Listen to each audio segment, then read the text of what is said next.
Well, hello. And well, hello again. This is Rochelle, And this is Henri. and we're back with another collab. This time in our ESV. Double column, small journaling Bible. And I really love this size. I think it has more than enough space, and we could still do quite a nice piece of artwork in it, even with this space. The margin size is the same as your standard journaling Bibles. The Bible itself is just somewhat shorter. 2 centimeters shorter in the length, yeah. But definitely more than enough space to do whatever we wanted to do. So for today, we are using our Deco Art Americana paints, acrylics, right? Yeah, acrylics. Acrylics, and we are painting some books and cups. Teacups. And a bird, and a bird, and a bird. Well, we decided Henri's painting teacups, I'm painting coffee cups. Henri's cups are like all dainty and beautiful, and mine is like chunky and mug-like. Yeah. So, and I like coffee more than I like tea. And I prefer tea over coffee. So yeah, I think these pages really bring out our personalities. And even though we're technically painting the same thing, it looks different at the end. But you can still see it's the same idea, but we just approach it differently. Yeah, and I like that about Bible journaling.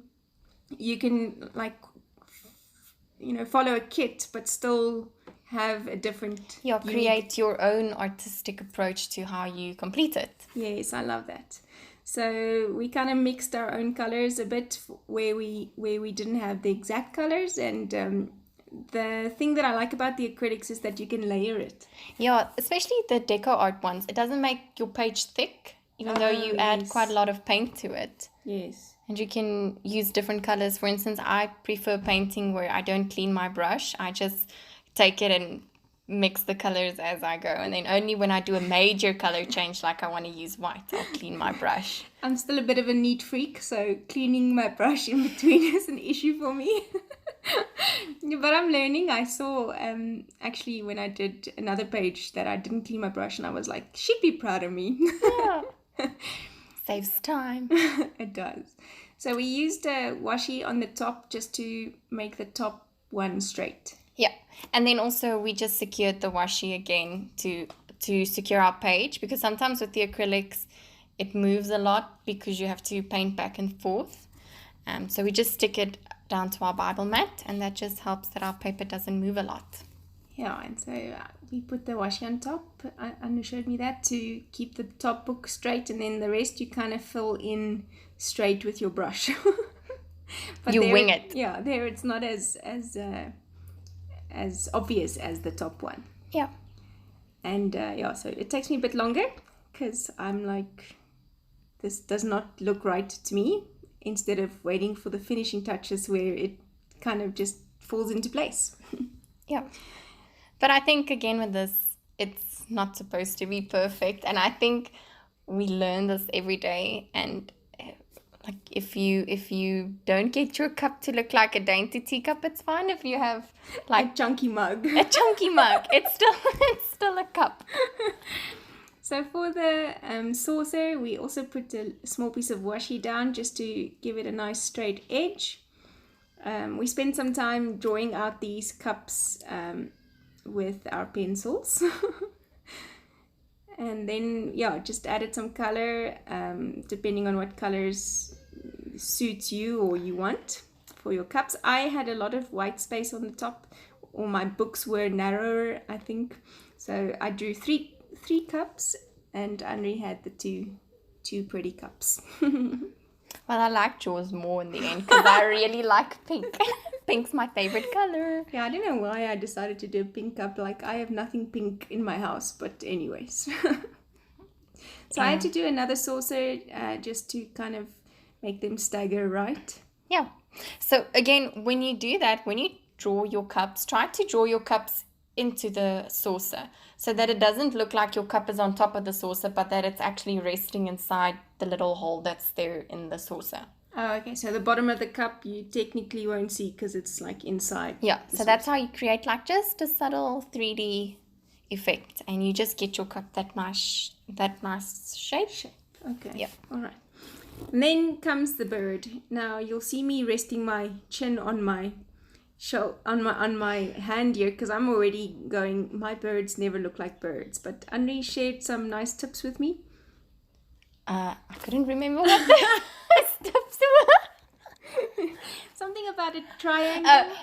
So when you draw your bird, it's normally the shape, like the body is the shape of a diamond. Oh, yes. And then you just add the little circle for the head, and then you just curvely join it. Okay, yeah. And that kind of worked. It was the first time ever I drew a bird that it sort of kind of looked like a bird and wasn't completely out of proportion. A good tip to remember is whenever you try to draw something and you can't get it physically looking like the object, try to analyze it as shapes. So for instance, if it's a teacup is a cylinder that has like or a mug is a cylinder with the oval, and then you join it. So try to rather analyze something as a shape rather looking at it as an object. So see, okay, a person's face is made out of triangles and ovals, and or a hand is made out of a square with something like with shapes. That makes a lot of sense. So we did the aging of the books with some ink. Yeah, some acrylic drawing ink. Okay. If you dilute your paint with acrylic drawing ink, it just helps it to be a bit more transparent. So you can dry brush over it and create like a see-through aging effect, versus if you're just to take paint and you paint it straight on. I do think you can actually just dilute the paint, but I find that... Hello, puppies! Yeah, I have 7 dogs, and we're recording the audio at my house, and my dogs have no manners. Well, at least it's better than Grace coming to sit on top of my page, which she likes to do, Grace the cat. And now we have Periwinkle the dog. And her friends. So we drew some edges on these books, also using some white Winsor & Newton. Yeah, the Winsor & Newton opaque white ink. That's like one of the top 10 things you need to have, is a good opaque white ink. Yeah, that definitely made I felt very nervous about my books, but the more we use these inks, the better I felt about it. And I also think like with this specific technique requires a lot of layering. It requires you to paint a little bit more and put a little bit more effort in, versus if you're just going to flat paint it. Yeah. So this is a process. I mean, we spent the whole afternoon painting it. So yeah, it was a great process. Before we played with our brother. And our brother isn't our brother. Yeah, we didn't play with our brother. That sounds horrible. We played with our brother machine. Yeah, so we cut some things this afternoon, but that was a lot of fun. We had stacks of fun, as we do with all of our play dates. So the verses we're doing today, and you might wonder what these teacups have to do with our verse. It really doesn't have anything to do with the verse, and that's okay, as long as you do something that you remember whatever you're doing. So we did 1 Corinthians 13 verse. No, I can't remember the verse. But it was from 1 to verse 14, I think. Yeah, we read the whole love passage. Yeah, love is. So chapter 13 speaks of love, and specifically in the middle of this chapter, it speaks of what love is and what it isn't. And so we decided to make those the titles of the books. Yeah. So love is patient, kind, bears all things, hopes all things, endures all things. Love never ends.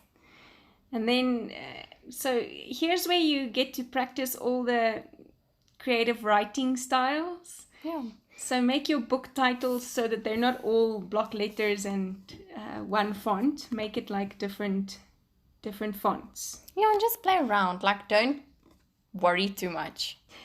This is something that Henri also showed me here with this process that we did for this day, is that you can always, if it comes out a complete mess or you misspell a word or whatever, you can just paint over it. Yeah, it's like you shouldn't ever want to, it shouldn't be, and that's what I'm learning, it shouldn't be perfect, because I'm a perfectionist. And if you make a mistake, it's okay. There's grace in making mistakes. It's just you have to not be so hard on yourself, because the moment you are too hard on yourself when it comes to Bible journaling, you lose what it's about. It's not about you. It's about worshiping God through being creative. And the moment you are so set on doing something perfect, you lose the character of it. Yeah, that's right. And yeah, I mean, I sometimes find that I remember even the verse through some of the mistakes I make. Like your Black Exodus. Oh my goodness, that. But I actually like that one. I actually like it's like abstract. It's art by accident. Art by accident. A happy accident. Yeah. Yay. So we're just spending some time here creatively lettering our book titles. So I thought I was going to fill my white space at the top with washi, but then that didn't work for me. So Andre gave me another creative idea. So if you have like white space at the top, it's nice to know. What's that? Tongue twister. A tongue twister. I like to, if I have white space, like try to add something that is purposefully, like here we did a little name board, a sign. Yeah. So what did we put on this? Oh, yeah. So we used the I think it was the scripture that we read. Yeah, the scripture address. Yeah, address. Yeah, it's the scripture address. It's where the address is in the Bible. You can find it at 1 Corinthians 13. Exactly. I call it an address. I've never heard that one. The so scripture address. I drew it a bit small, and then I still had white space. So here's where Henri's just paint over it worked very well. Yeah, and then just elongated or made it bigger. Made it a little bit bigger. And then added some fleur-de-lis or some little French ornamentation. She did her wood grain effect. Rochelle loves the wood grain effect. I'm addicted. Like, I feel like doing everything books for the next I don't know how long. But anyways, that was us. And our process is ending here with dating our pages. And we are very happy that you joined us for this one.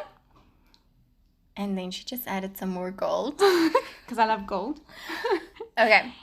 Yeah, that was it for us this round. Thanks for joining us. We'll be doing some more collabs on some more play dates. See you again soon. Okay, bye. Bye.